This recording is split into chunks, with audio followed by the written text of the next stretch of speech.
Hi everyone, it's Sam from the Danger Planet, and today I'm joined by Jesse from Boring Conversation. Hey, y'all. And today we're going to be talking about the new Bayou keyword, ANGELR, and the Clampetts.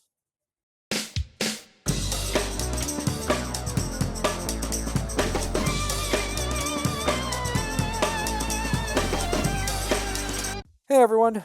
So, as you know, we've been doing a series of faction focused videos on the new Masters and Keywords in Madness of Malifaux, the new book that just released. And we're all very excited about this really cool book and the stuff it's got in it.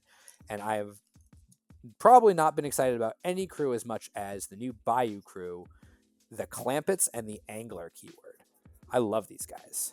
Sam, is there any Bayou keyword that is more wacky and Bayou than Angler? I don't think so. I mean, maybe Trixie, but like that's close.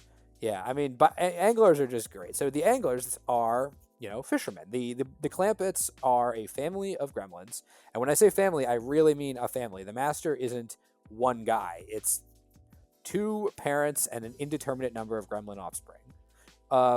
And they live on the edge of the bayou near Malifaux's ocean, and they mostly just do the fishing.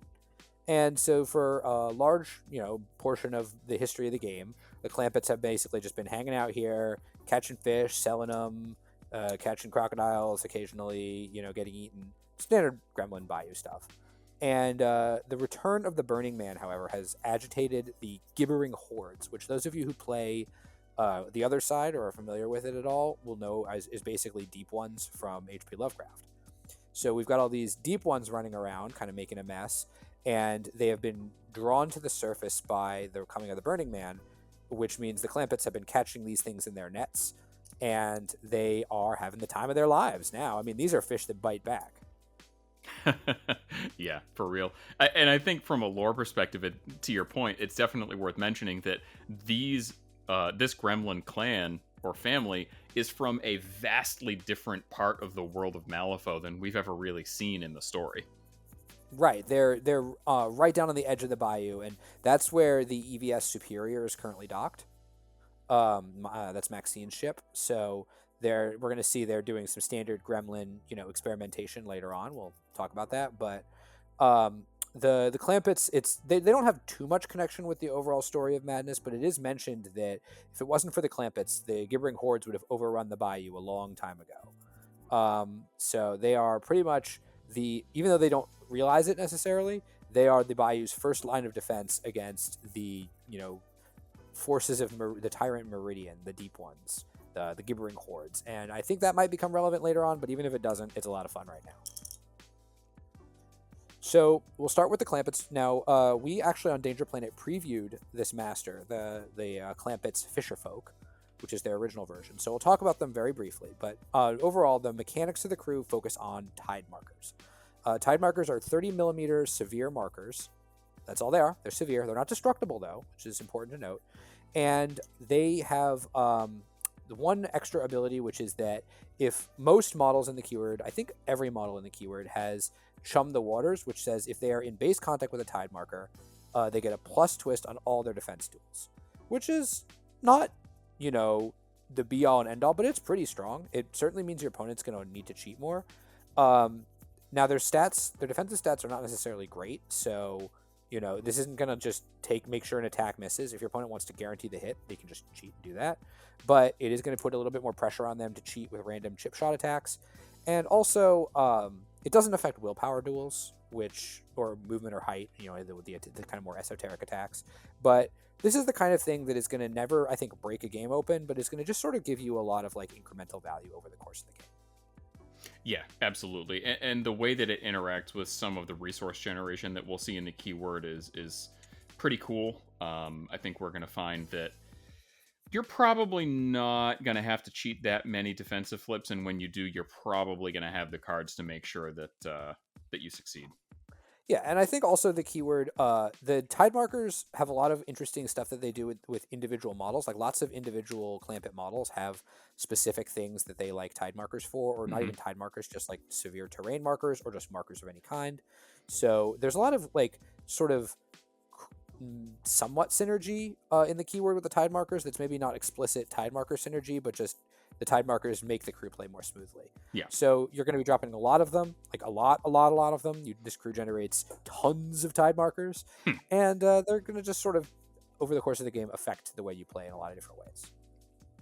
Very cool. So you want to talk a little bit about the Fisher folk and what they do for the crew?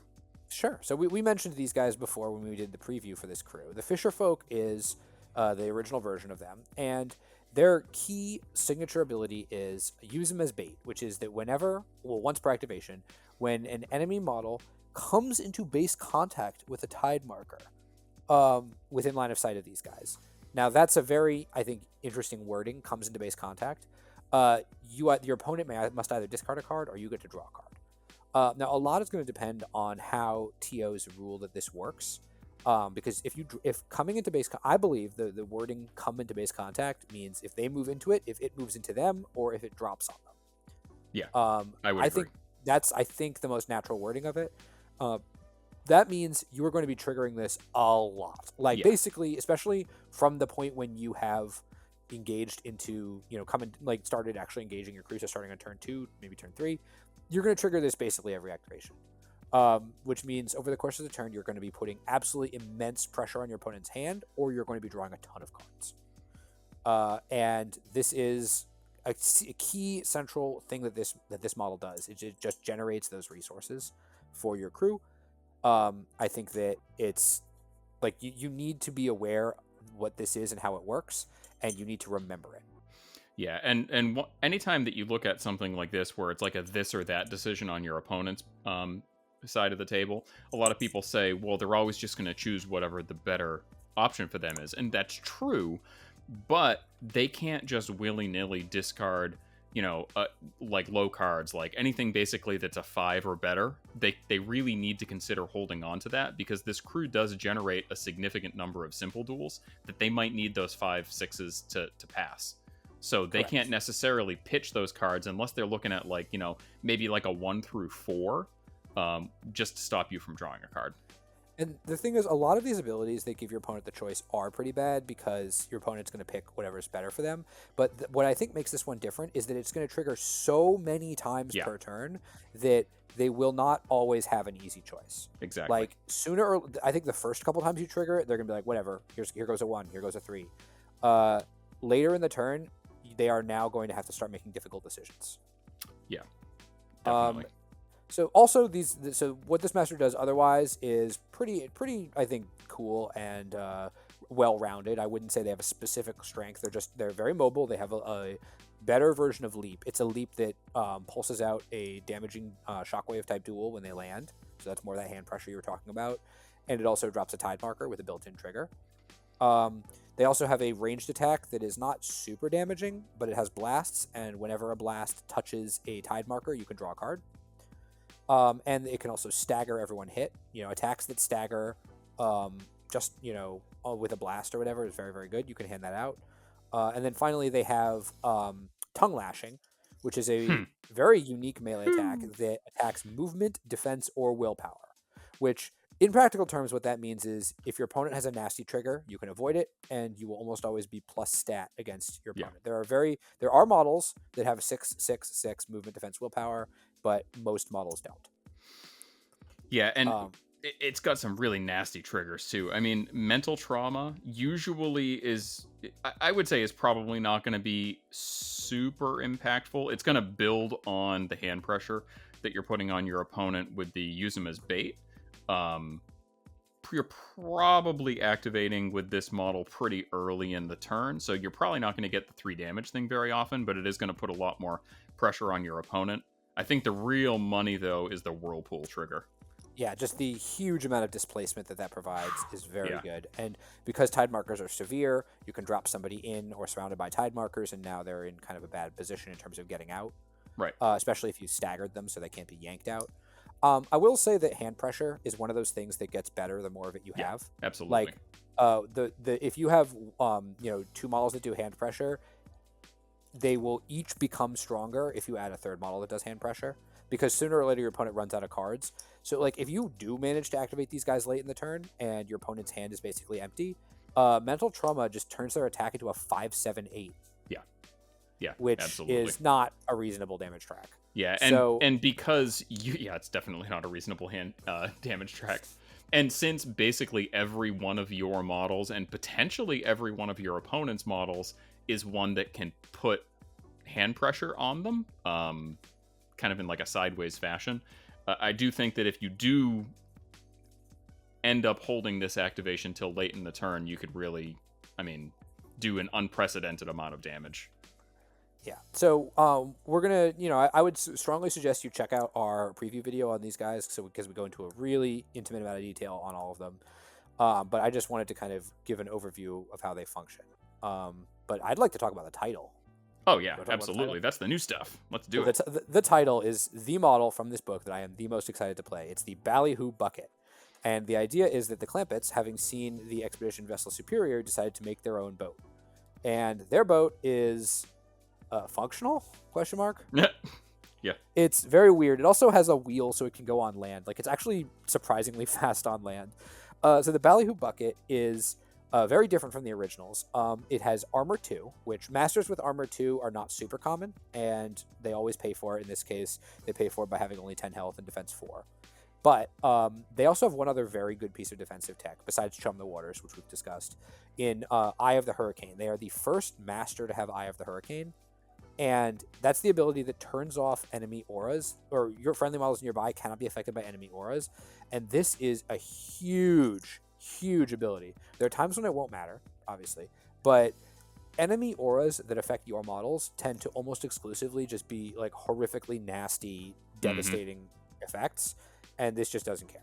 So these guys, for example, absolutely spank Tidal Damien.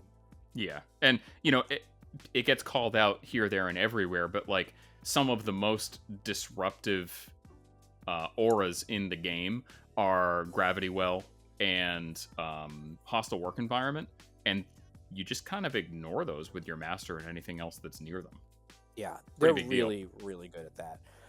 And then the other really cool thing that they do, which I think actually does count as defensive tech, is if you hire them for the whole game, even after they're dead, your tide markers are concealing in addition to Severe, and you get 3 of them that start the game on the center line. Yeah. That is a big deal, because if you're dropping tide markers in base contact with your models, which many of your models do, they're, in addition to having a built-in plus twist, they now are just in concealment all the time. Mm-hmm. Really, really big deal. Yeah, and their other front of card ability, Nautical Nonsense, is... it's wild. So basically during the end phase, you can move up to 2 tide markers up to 3 inches, and then any enemy models in base contact with the moved markers have to pass a TN 14 move duel or suffer 2 damage. Now, because that happens in the end phase, at this point your opponent's hand is gone. Between the amount of hand pressure that you're putting on them just throughout the turn, and just the nature of it being the end of the turn, TN14 is not a small duel for move, and plus the keyword does have more ability to put out staggered, so you can potentially ping some models for damage with just inordinately high TNs to avoid it.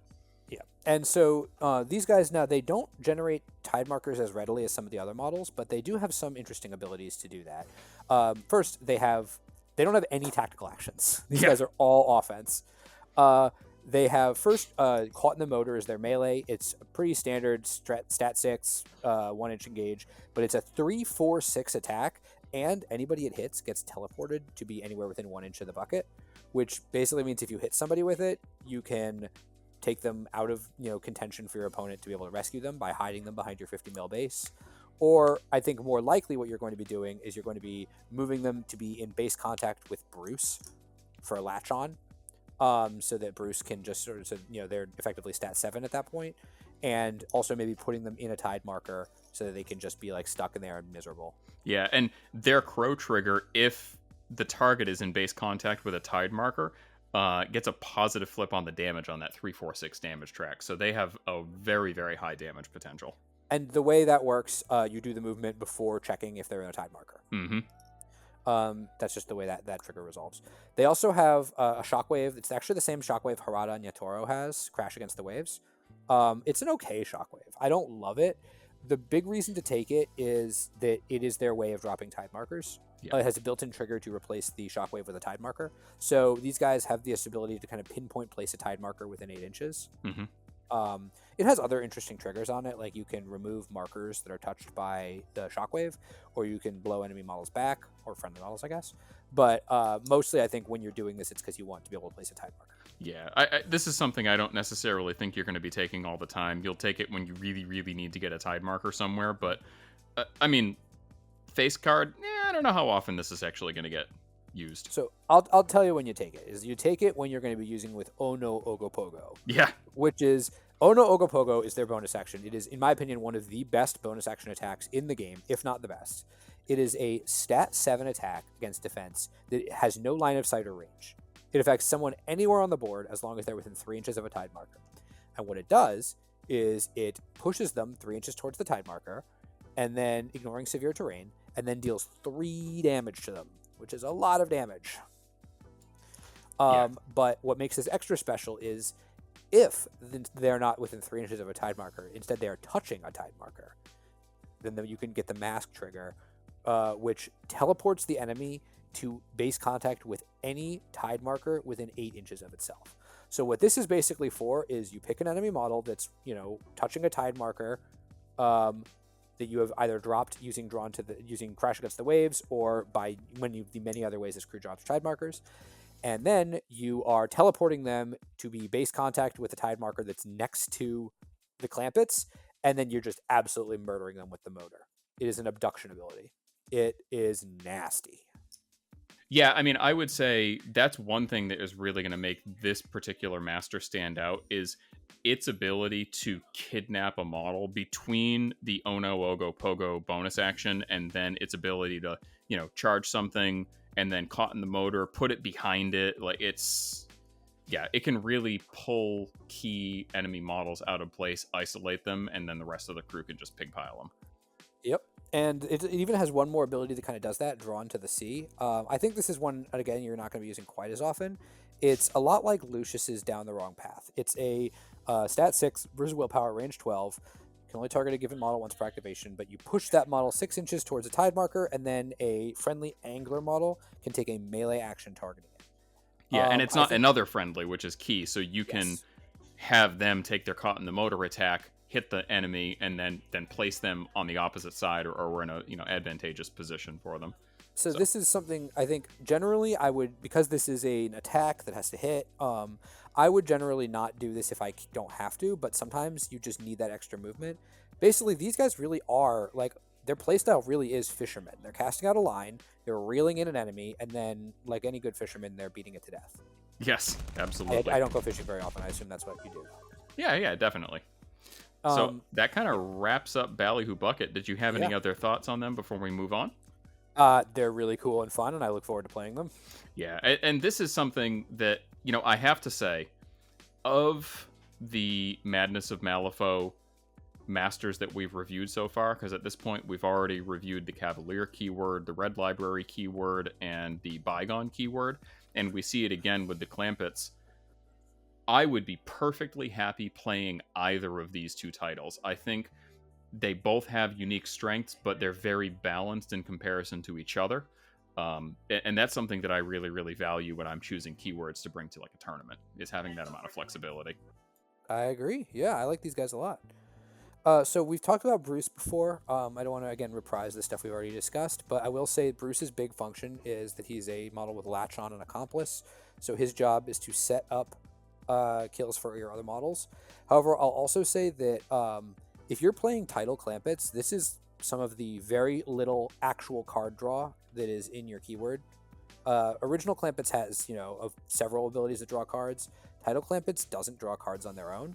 I don't think that they're super TN hungry as a crew, but there's a few, and also you just want to have cards for, cheats and stuff. So Bruce's ability to just draw a card for free each activation without having to flip, just kind of get a card for showing up, is really cool, and something that I think you should keep in mind and not undersell. Yeah, absolutely. And Bruce's hunting partner and Latch On both combo so well with one other model that I'm sure we're going to be talking about very soon, Auntie Mel. That they just work so very well together. Yeah, we've talked about Auntie Mel before, but she is the premier damage dealer in this crew. Tidal Clampets can do a bunch of damage in melee. Auntie Mel does it at range. She's got this amazing white whale ability to just pick an enemy model to be her adversary, which can never end or be removed. And whenever, not only is she an adversary, so you get the built-in plus twist, which synergizes really well with Predatory Instinct, as any Cooper player can tell you. But she always injures them without a trigger when she hits them with her gun. Like, oh my god. Yeah, absolutely. And she also has Gunfighter, which means you can make the attack triggered by Drawn to the Sea. Yeah, absolutely. And this is something that you're only going to see if you actually take her in keyword. But that showing them the ropes ability with the option to give focus and a heal to another friendly model just combos so well with Ballyhoo Bucket. With them only being 10 wounds and having a very high value damage track of 346, you're going to need to heal them. And if you're going to heal them, you may as well give them focus at the same time. Yeah, that's a pretty great ability. I think you're going to use that. Usually in the original Clampets, I think you're going to use that when you need a new adversary, and not that often outside of it. But it is worth noting that if you hit the survival skills trigger, that's 2 separate healing flips. That like a 1-2-3 healing flip doesn't seem like too much, but 2 separate 1-2-3 healing flips adds up like a lot. Yeah, and I mean, just her being able to heal, it's just so much action efficiency. Like, sure, it's an AP to do a heal, which is, like, especially on a high cost model, a lot of times kind of a bummer. Like, if you're looking at Bill Algren, like, how often do you really use his Stoic Nod ability to do a heal flip? Like, you don't really do it that often. You do it when you have to. You do it when you have to. With this, like, you heal the target, and you give it focus, and you heal yourself. Like, that's pretty dang efficient. Yeah. And of course, she's so dependent on that adversary to really unlock her potential that you just have to do it. You're basically priced into doing it when you kill your adversary, just so you can get a new one. Yep, absolutely. And just her ability to drop a tide marker at the end of her activation so that she can feed her own chum the waters for plus defense flips.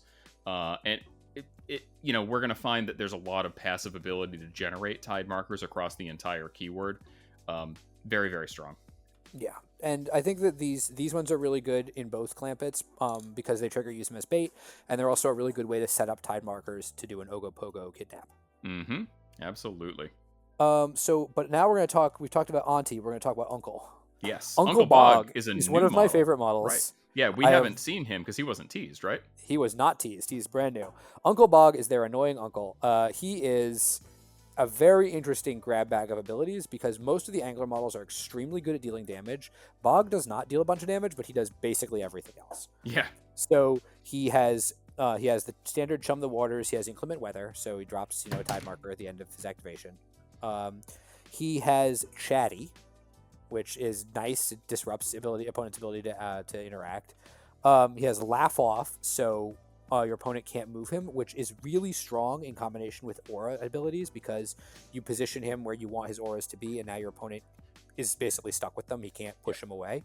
And he has, in addition to his Chatty aura, he has the Natural Musk aura, which is enemy models within aura 2 suffer a minus twist to all their damage flips. So against melee attacks, he's effectively hard to wound. And he has the added bonus of sort of giving hard to wound to nearby friends if he's stuck in and your opponent's trying to attack your other guys. And finally, he has Uninvited Guest, which is at the end of his activation. If he's on the enemy table half, he pulses out a 3-inch pulse where your opponent has to take a TN 13 willpower duel or gain distracted. And so what all this adds up to is a model that you want to just get stuck in on your opponent's side of the table as fast as possible and just be annoying. Yeah, I mean, the amount of hand pressure that this guy puts out just with his front of card is gross. Like, the Uninvited Guests plus... if you happen to be playing, the first version of the Master, the amount of hand pressure that they and the rest of the crew put out, plus the Chatty, like, man, you're just going to tear your opponent's hand apart. Yeah, and you're going to tear them apart because he's got Tear Apart, which he also has a Blank Stare trigger, which is further hand pressure, and he has a built-in Tear Off a Bite trigger to heal himself, which he's a henchman, so he does have the ability to stone, but the ability to just every time you make a melee attack, heal for 2 is just a really good way of keeping him alive, especially with that hard to wound. I think this guy's really surprisingly durable. Between the plus twist on all defense duels, the natural musk, and the self healing, he's going to stick around for a long time. Yeah, and he brings some really key pieces of tech to Bayou as a whole. I see him being a very, very common out of keyword pick. He's the only model in the faction with laugh off, which is kind of a big deal.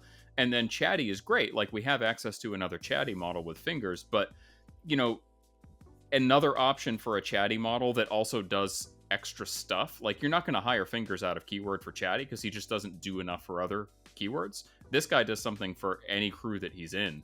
And having a big, durable, annoying model in the middle of the table on your opponent's half just causing problems, and also having the Chatty bubble, pretty big deal. He also has Off the Path, which is I was going to say, they're just giving Off the Path to everybody now. I know. Like, very important ability. We have a lot of models in Angler that really like making attack actions and really hate making walk actions. So he has both Off the Path and a Weary Road.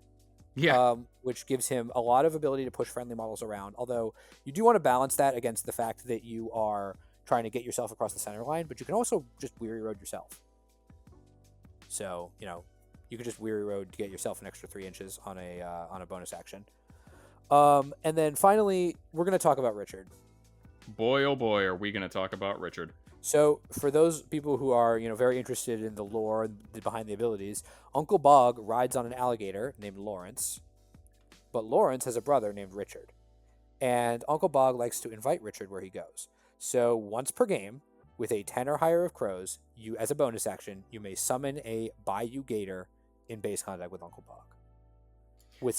And that, I mean, quite frankly, that's kind of a big deal because, like, Bayou Gators, they're pretty good models, to be perfectly honest. Like, I've liked to hire them on occasion, but the problem is that they're very squishy, and they a lot of times end up getting killed, before they get a chance to activate, or after they've activated maybe one time. Being able to summon a Bayou Gator, like, towards the end of a turn, turn 2, turn 3, it still gets a chance to go. It swings. It has flurry. Like, it, Yeah, the slow doesn't matter as much with flurry because you're going to get your 2 attacks. And also, Bayou Gators are good, but I just often find that I have a hard time finding the stones to hire them. Like, my crews tend to be pretty tight, and I'm hiring models with synergy. I'll just take a Bayou Gator for free. Now, I want to point out, this is a once per game ability, regardless of whether it succeeds. Don't do it if you're not going to either have the card or stone for it, but a 10 of crows is not an unreasonable card to have. No, I mean, he is a henchman. He can stone for it. There's plenty of card draw available to the keyword in general. Pretty good odds that you're going to be able to get it off. Yeah, but I think I have already painted a Bayou Gator, and I painted the word Richard on his base. So Richard is going to show up a lot in the games that I play. Nice. With this model. Also, I just want to point out that the sort of fantasy of this model is that he is the most annoying gremlin uncle of all time who everyone hates dealing with, and he just rides around on the back of an alligator telling annoying stories and stinking.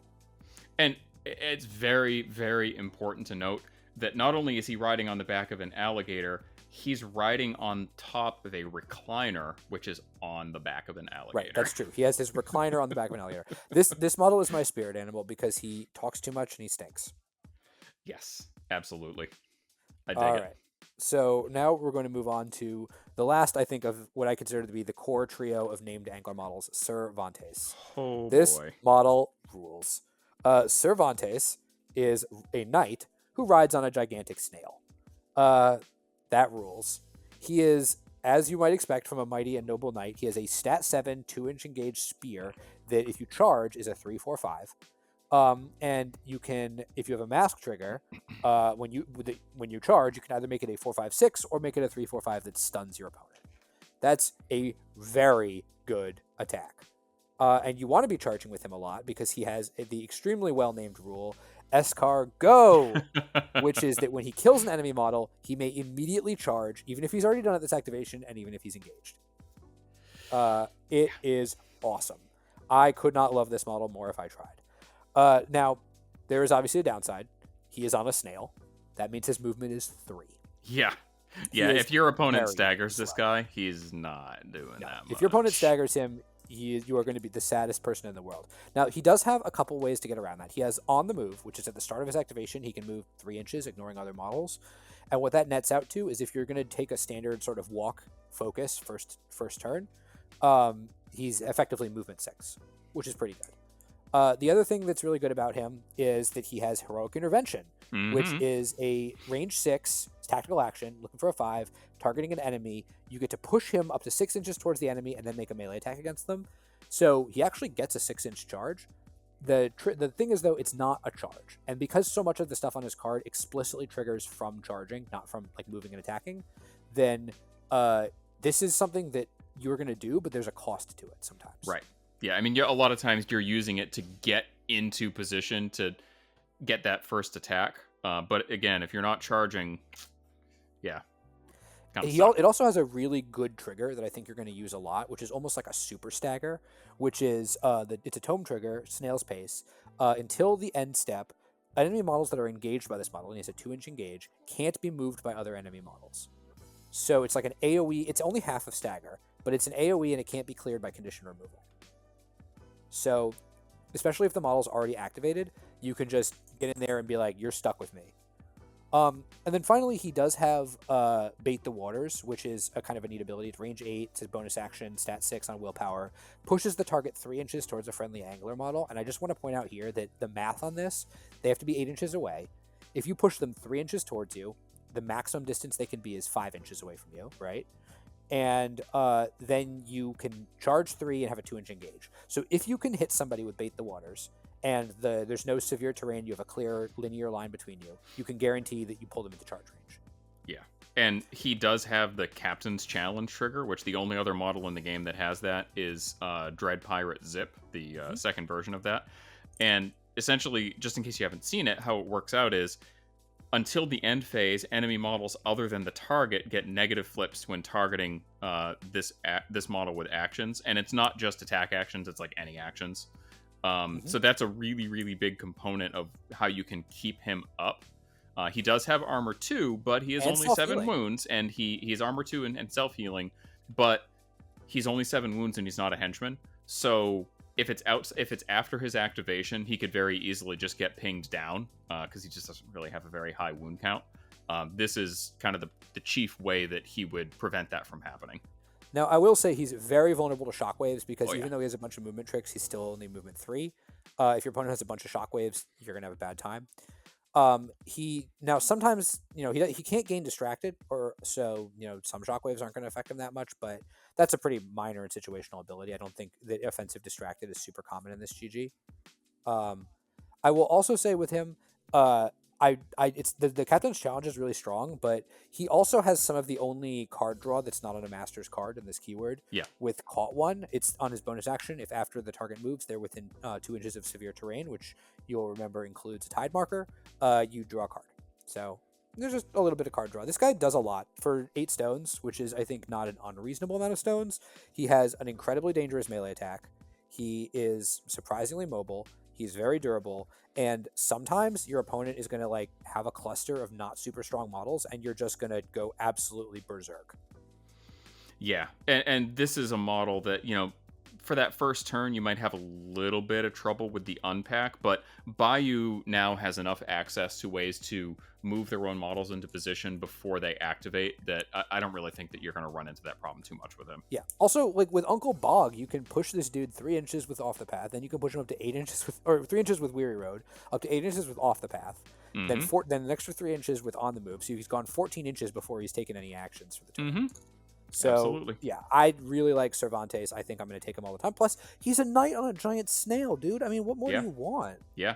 And, one thing that we hadn't really mentioned yet, but I think definitely is worth a word here, is that this keyword is absolutely full of big bases.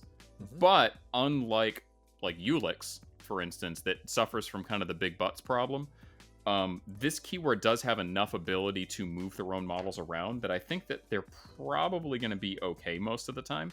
They also have a lot of 2-inch engages, which Ulix doesn't have. Both versions of the Master are 50 mil bases. Uncle Bog is a 50. Cervantes is a 40. They've got a couple of other 40s and 50s.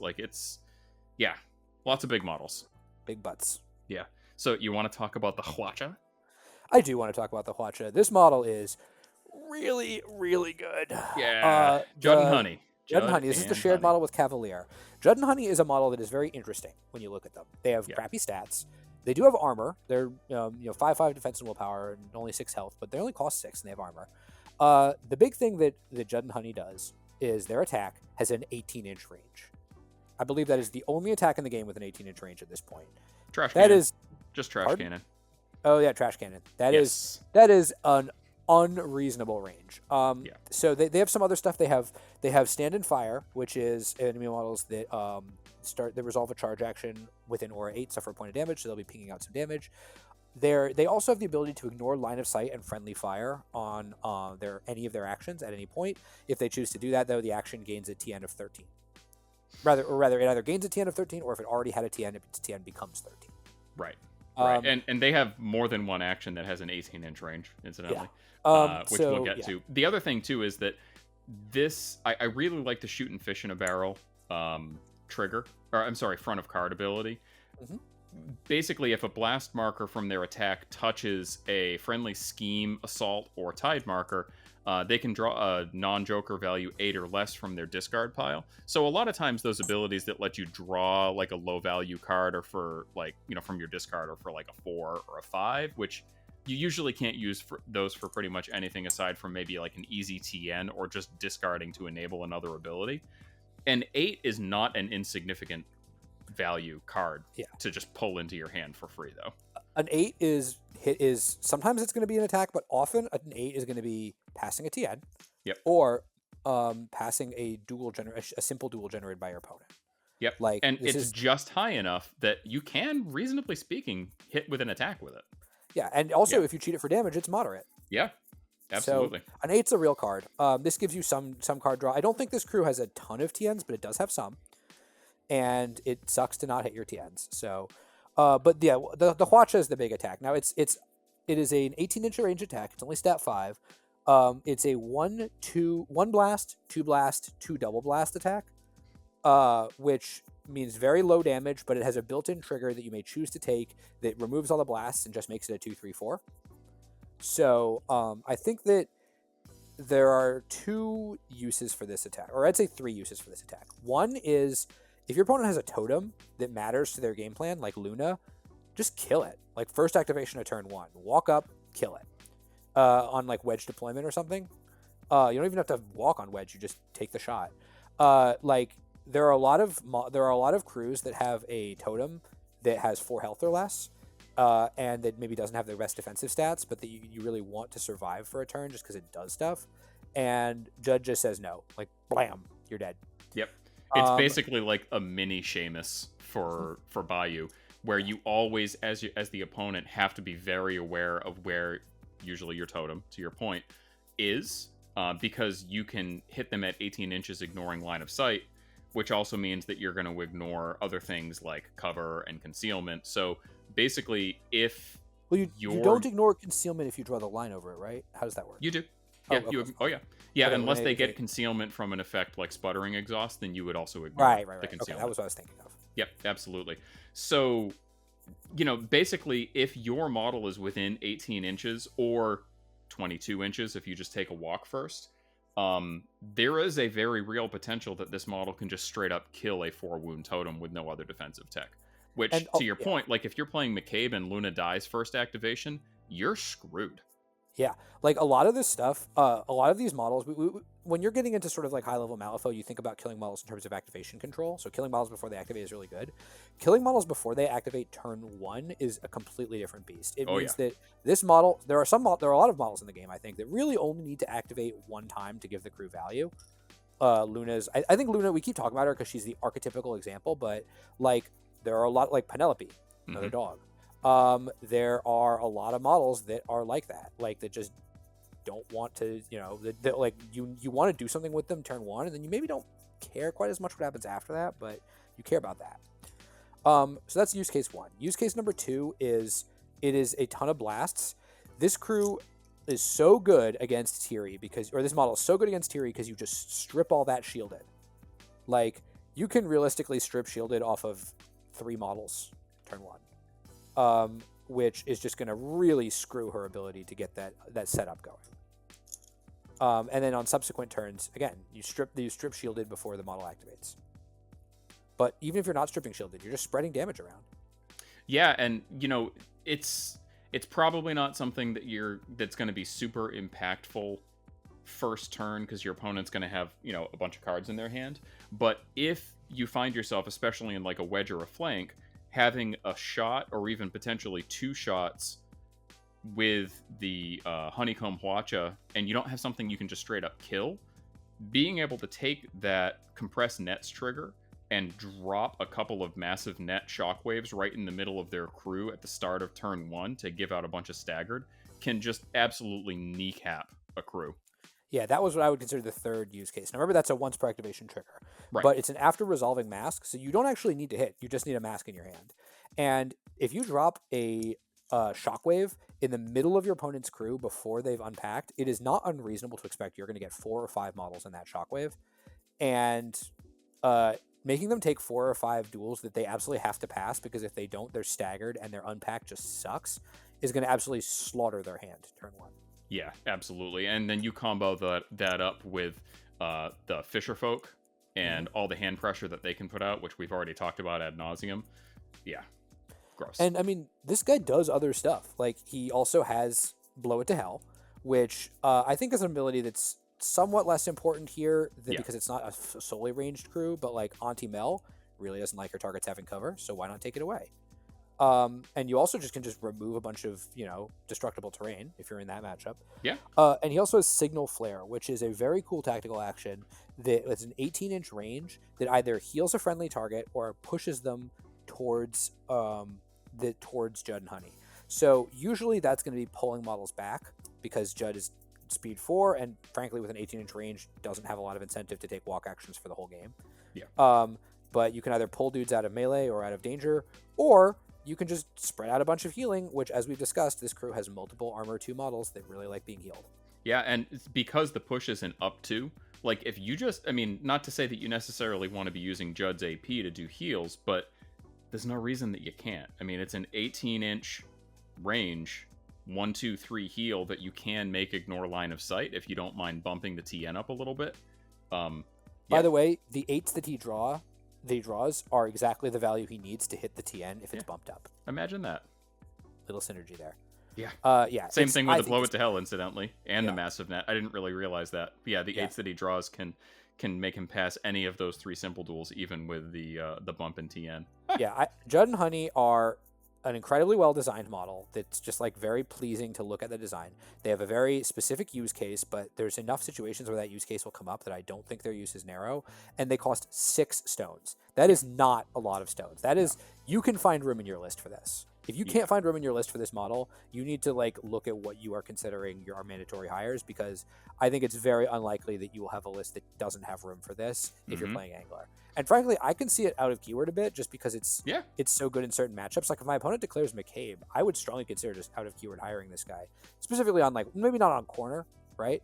Or standard possibly, but on wedge or, especially wedge, but maybe even flank. Yeah, I'll hire this into McCabe. I'll just kill your dog. Yeah, and they did a pretty good job of kind of, to a degree, disincentivizing the out of keyword hiring, because the Signal Flare only works on models that share a keyword with it, which is kind of a big deal. But I think it does enough even without the use of that ability that it's definitely something to consider. Yeah, this isn't going to be a common out of keyword hire, but it's going to be an out of keyword hire that does show up. Right. And I think probably the most important thing about this model is that it's a Jebsen.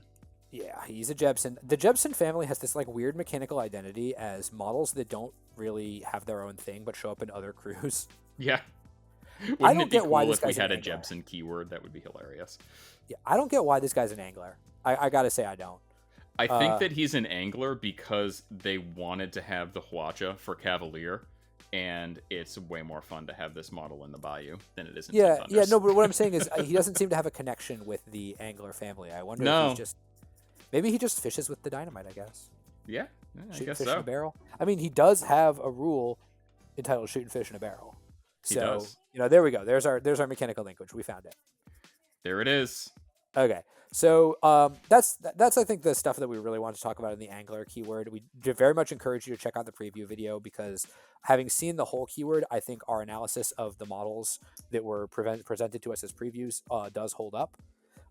There's some other cute stuff. There's buckaroos that are dudes riding silurids. Those guys I think are going to be a little bit tougher to find room for than Judd.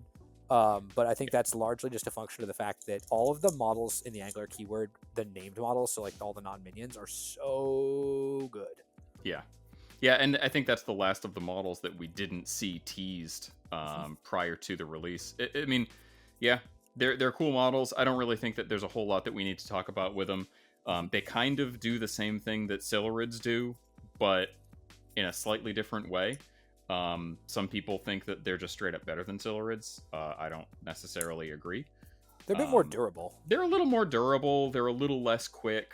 The stealth does really help the silurids, especially with the lower wound count. But yeah, I mean, they're cool models. I can definitely see squeezing one in because, I mean, they're pretty much the only dedicated scheme runner that we've seen. Most of the other models that are in the keyword are going to be either killing stuff or holding center. Or protecting the other models in the keyword, like the hermits. So, I mean, if you do really kind of need something that's going to go off to the flanks, and the buckaroo is pretty much the only choice to do that. Fair enough. So, building lists is the Angler keyword. I'm much more excited about the bucket than the original. But I do think that building lists to the Angler keyword isn't going to involve that much creativity because I can't envision an Angler list that doesn't include Mel, Fontes, Bog, and probably Judd. I think that those guys are going to show up in close to 100% of lists. Maybe Judd a little bit less than the others because there are times when he just doesn't have a target-rich environment. But Mel and Bog are so strong, and Vontae is so strong if you have Bog, who you always will have, that you just want them all the time. And I think I'm also going to want a Hermit a good chunk of the time just because you want to keep your models safe. And the Hermit also has a key function as a way to use the huge number of tide markers that you're dropping that you don't need, because you don't need that many tide markers you need your Chum in the Waters tide markers, and you occasionally are going to want one in position for an Ogopogo kidnap. But for the most part, once you drop the tide marker, and especially once you have moved on from where you left it, you just don't care anymore.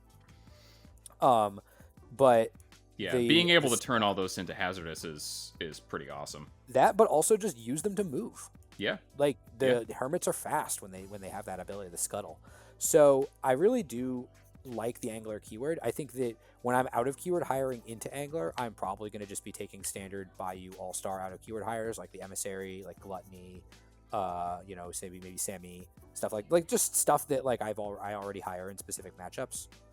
I don't think there's anything that sort of like jumps off the page to me generically as like a really strong out of keyword hire into Angler. What about you, Jesse?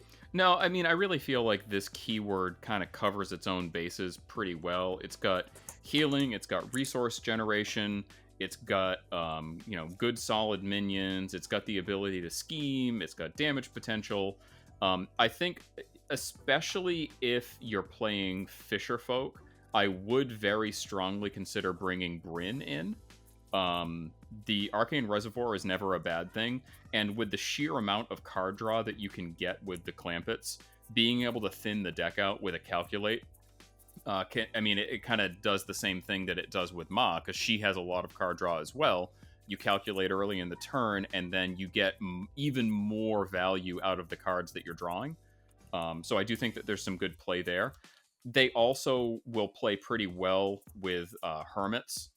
Just because, if you do take a Hermit, it's going to be pretty durable. You have the ability to drop scheme markers without too much muss or fuss, especially with Fisher Folk. They can turn tide markers into scheme markers and vice versa.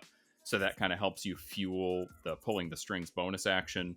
I don't necessarily think that you need a ton more support, but I think there's enough beef in the keyword that you can probably budget the stones for Bryn, especially with Fisher Folk. I like Bryn a lot.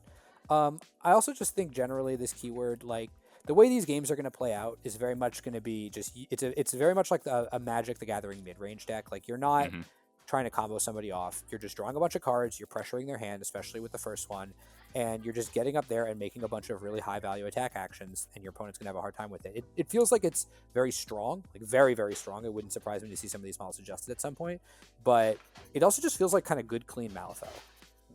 Yeah. Yeah, definitely. I think that while, maybe they have a little bit too much gas on some of the attack actions, like we kind of talked about before we started recording, um, overall, just they work well together. There really aren't any dud models.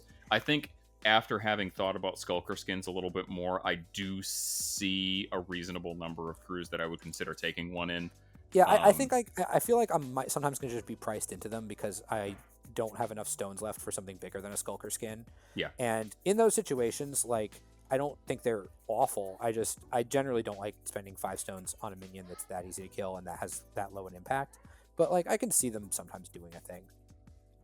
Yeah, absolutely. I know that there was a little bit of talk of potentially taking a Bushwhacker out of keyword, but then you're paying an out of keyword tax for them, plus you're taking a Skulker skin, which is already not like a super impactful model. So I just don't really feel like I would do that if I was playing if I was playing against like Nekama, I would do that. Yeah. Someone who I know is trying to close into melee really fast, but there's not that many crews that I think I would do that in. I do think also that this is a crew that wants a good sized soulstone pool. It has a lot of henchmen that don't have armor, and it has you can make it harder for your opponent to hit, but like we've talked about, your opponent can make them hit you if they really care about it. Like if this is a high value attack, your opponent's just going to cheat like a severe, and then they're going to hit. Yeah, and a lot of the triggers on their actions are really, really critical. That was the other thing. They really want triggers. Really That's also another reason for Bryn to clear stunned, because this crew hates being stunned. Yeah, absolutely. And being able to clear stunned plus give out focus is never a bad thing.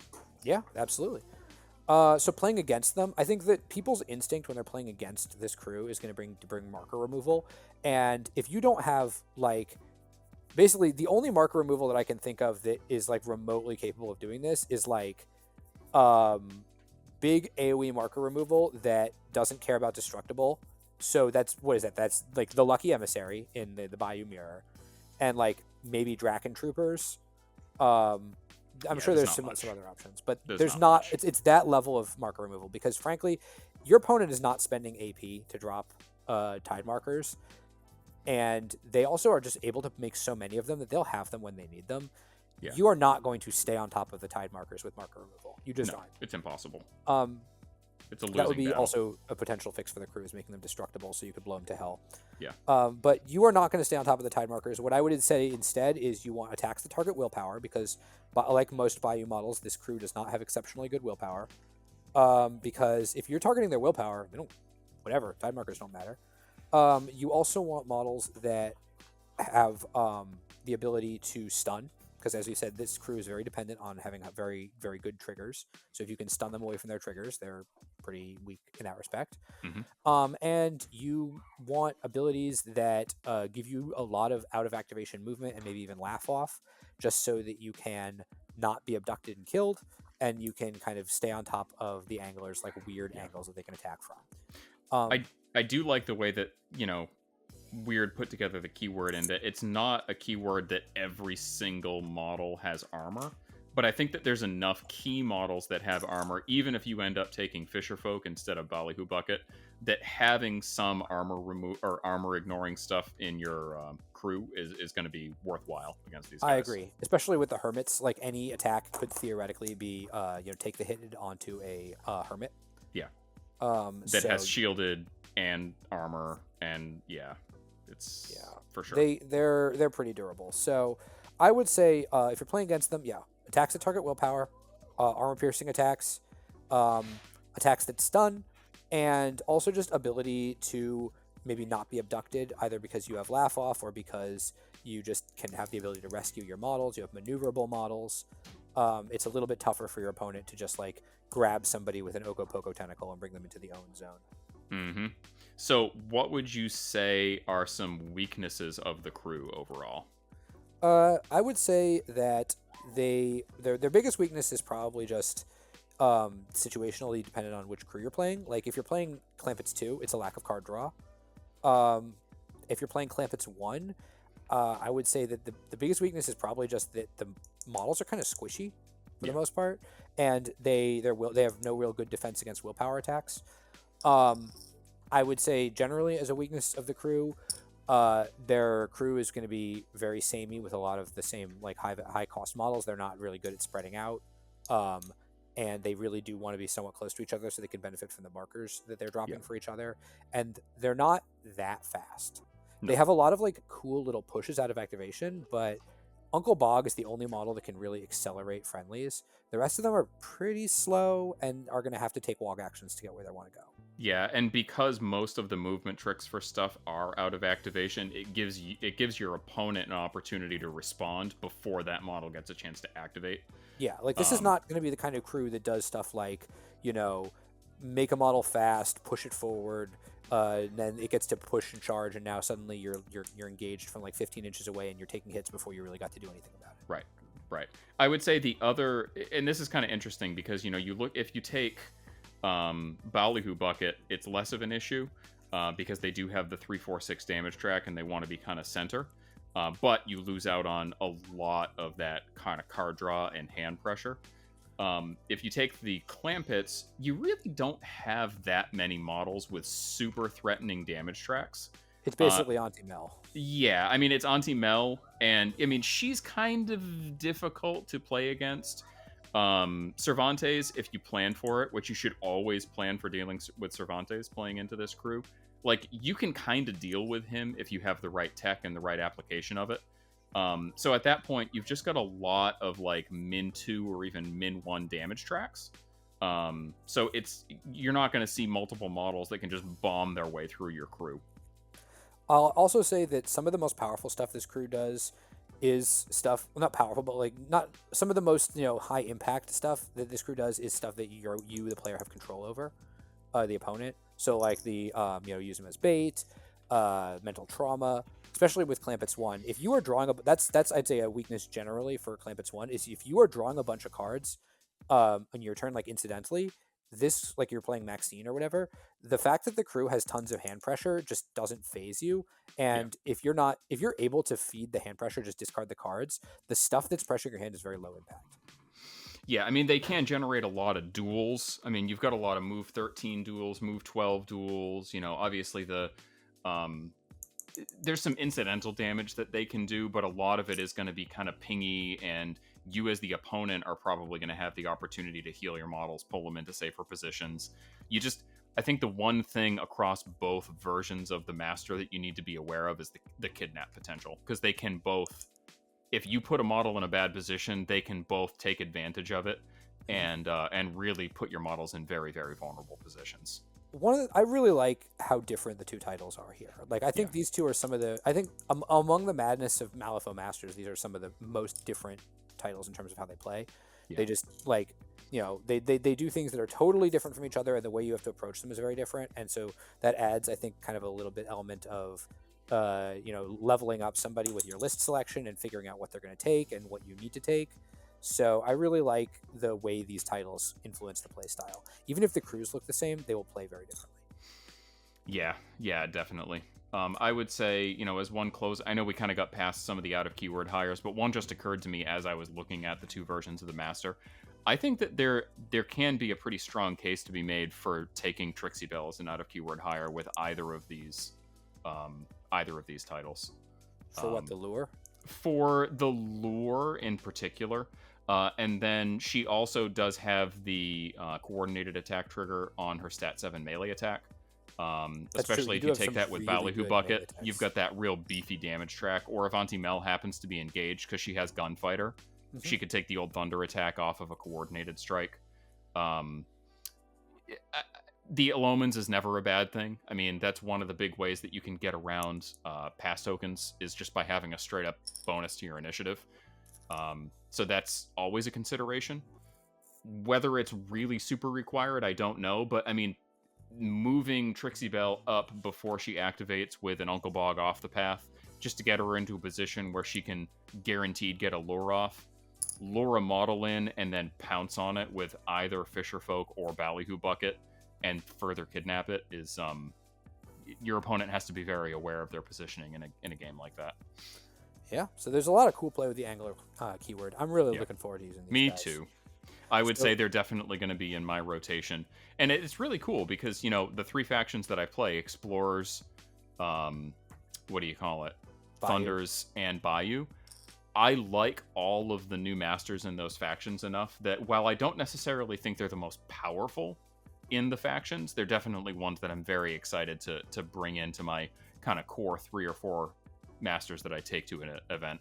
It's going to be great. Oh, the Angler definitely is going to be in my rotation. At this point, whether I go very heavily into Bygone or heavily into Angler is basically dependent on which models get released first. Yeah. I'm just going to, whichever ones come out first, I'm going to immediately paint the crew. I'm going to immediately start playing it, and I'm probably just going to play that one almost continuously until the other one comes out. Yeah, I can't wait to see these Angler models in particular. They're going to be just phenomenal. They're going to look awesome on the table. And talk about for a really skilled painter, oh man, these things are going to look fantastic. Yeah, I agree. So anyways, I think that's our overview of the Angler keyword. We hope you guys found this one informative. Please drop a like in the video if you really like this one. Subscribe to our channel for more Madness and Malifaux content. And our Discord link is in the description if you want to talk a bit more with us about the new Madness and Malifaux Masters.